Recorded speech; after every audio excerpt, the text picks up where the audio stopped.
So I was sitting in a bar the other night, and I had a very simple thought, and I began to take some notes on those thoughts. And here was my thought, that the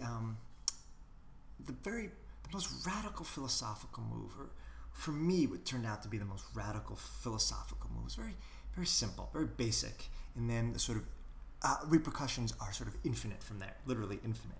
And that is to say that there is that everything is in motion. That's simple. Just to say that time is not something added to the world, but is fundamentally part of the world. That the world is fundamentally four dimensions, always and already moving, always and already temporal. That everything is in a state of becoming. Right? Once we say this, right, everything, right, freaking everything changes. And I like to look back at my little list and see, the sort of the list of things, right, that we, certainty gives way to sort of to a local knowing, a circumstantial knowing, right? That rather than being adamant, we really have the birth of irony as one trope, but a very fundamentally different approach to knowledge, because no longer are things set. No longer can there be this sort of grid, this sort of geometric grid, because once we're in motion, we're in a calculus, we're in a world of moving forms, of endlessly morphing shapes. So what would certainty even look like? Right? So the very architecture of knowledge really shifts radically away from certainty. Right? Certainty disappears and gives way not to doubt, but to a much more tenuous relationship to knowledge, a much more gentle, a much more humble relationship to knowing.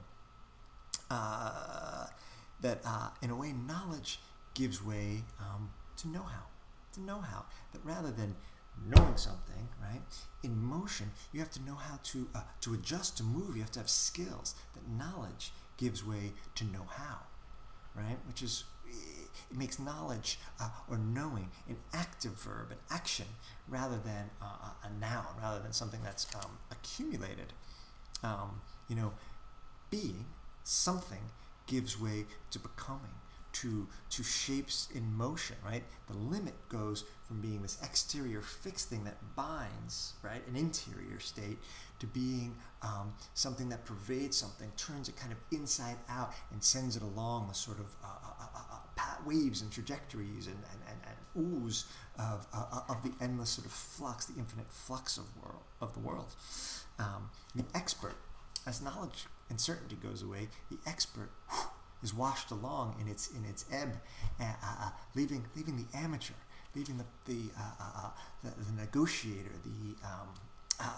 the trickster, the one who's in the proverbial muck and shit and making sense of things on the fly. The expert is washed away in the winds of time. Meaning gives way to sense, right, and enunciation, right? No longer do we know fixed meanings. Now we have emergent constellations that weave together body and visible and invisible, body and concept. Right? There's one sort of simple move of saying everything's in motion. The self gives way. Right? The sort of certainty or fixity of the ego gives way to the sort of schizo-distributed self. We are now different things at different times. We become a series. It's not that we're disrupted. It's that we become distributed. Right? A distributed self as distinct from a fixed self. Right? So foundationally, this again, the architecture of knowledge, the architecture of being, the architecture of selfhood becomes a fundamentally reorganized, right? A fundamentally new architectonics that shifts away from this to series, to trajectories, to networks, to right, morality, right, and the idea of a fixed code that could rule over something gives way to ethics, gives a way to negotiation, to making sense of things on the fly. If everything's in motion, circumstances are constantly shifting, how can you possibly have a fixed code, right?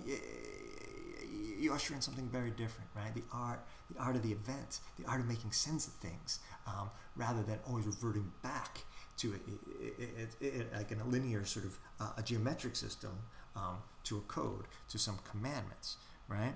You know, and time doesn't just become chaotic, but we get this sort of, you know, these emergent orders and the logic of the emergent.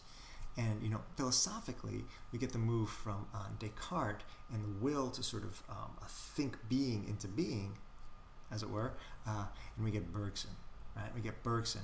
We get creative evolution. We get the endless, emergent, autopoetic creation of the world.